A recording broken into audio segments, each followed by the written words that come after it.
కనకదుర్గ ఆలయంలో దర్శనానికి వచ్చేటువంటి భక్తులకు ఎటువంటి అనారోగ్య సమస్యలు ఏర్పడినా కూడా వారికి తక్షణ సహాయం అందజేసేందుకోసము విజయవాడ నగరంలో పలు చోట్ల అంటే పుష్కర్ ఘాట్ల వద్ద ప్రధానంగా పలు మెడికల్ క్యాంపులను ఏర్పాటు చేయడం జరిగింది. ఎవరికైనా ఎటువంటి అనారోగ్యం ఏర్పడినా కూడా వారికి ప్రథమ చికిత్సలో ఇక్కడ ప్రథమ చికిత్సా కేంద్రంలో చికిత్స ఏర్పాటు చేసి అక్కడ వారికి ఉపశమనం కలిగేట్టుగా మందులు ఇవ్వడం జరుగుతుంది. ఇక్కడ సిస్టర్స్, డాక్టర్స్ వీరు ఉంటారు.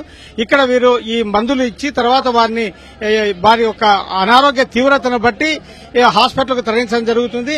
ఇక్కడ సిస్టర్స్, డాక్టర్స్ వీరందరూ కూడాను నిరంతరము ఉదయం నుంచి రాత్రి వరకు కూడాను ఈ పర్యవేక్షణ డ్యూటీలో ఉన్నారు. అవసరమైతే రాత్రి సమయంలో కూడా వీరు విధులు నిర్వహిస్తున్నారు. ఏ మందులు కూడా కొదవలేకోకుండా ఈ డాక్టర్లు ఇక్కడ దీనికి సంబంధించినటువంటి మెడిసిన్స్ అన్నింటినీ ఏర్పాటు చేయడం జరిగింది.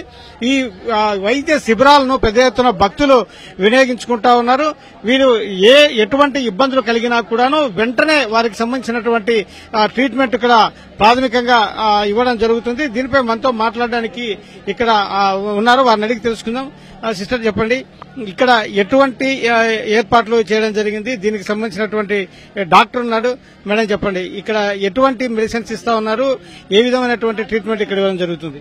మాక్సిమం మనకి బాడీ పెయిన్స్ బాగా వస్తున్నారండి. దర్శనానికి వెళ్లిన వాళ్ళందరికి వచ్చేసరికి బాడీ పెయిన్స్, నీ పెయిన్స్, యాంకిల్ పెయిన్ వీటితో ప్రెజెంట్ అవుతున్నారు. సో మాక్సిమం వాళ్ళకి calcium tablets and pain killers తో వాళ్ళకి ఇస్తున్నాము. ఓఆర్ఎస్ ఇన్ కేసు డిహైడ్రేట్ ఎవరైనా అవుతే ఓఆర్ఎస్ ఇస్తున్నాము. ఒక్కో శిబిరంలో రోజుకు మాక్సిమం ఎంతమంది ఇక్కడ మీ దగ్గర వైద్య సేవలను ఉపయోగించడం జరుగుతోంది? మార్నింగ్ షిఫ్ట్ అయితే మాక్సిమం ఒక 200 మెంబర్స్ అలా వస్తున్నారండి. త్రీ షిఫ్ట్స్ అయితే మార్నింగ్ ఒకటి, ఆఫ్టర్నూన్ అండ్ ఈవినింగ్ కూడా. మొత్తం మాక్సిమం 400 నుంచి 600 ఓపీ వస్తుంది మాకు.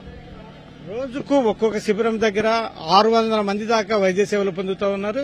ఇట్లాంటివి పలు చోట్ల ఏర్పాటు చేయడం జరిగింది. వైద్య అధికారులు అయితే ఎక్కడే గానీ కాంప్రమైజ్ కాకుండా అన్ని రకాలైనటువంటి మందులను ఏర్పాటు చేయడం జరుగుతోంది. ఎక్కువగా వచ్చేటువంటి భక్తులు కాలినడకన వారి ప్రాంతాల నుంచి కూడా చెప్పులు లేకుండా రావడం జరుగుతుంది. కాబట్టి ఎక్కువ మంది ఇక్కడ కాళ్ళ నొప్పులతోనూ మోకాళ్ళ నొప్పులతోనూ వస్తా ఉన్నారని చెప్పేసి ఇక్కడ ఉన్నటువంటి వైద్యులు చెప్తా ఉన్నారు. మొత్తంగా ఈ వైద్యాధికారులు అయితే ఈ దుర్గా టెంపుల్ కు వచ్చేటువంటి భక్తులకైతే కనుక వైద్య సేవలు చాలా అద్భుతంగా అందిస్తున్నారని చెప్పొచ్చు. కెమెరామెన్ నాగరాజుతో విజయచంద్రన్, విజయవాడ.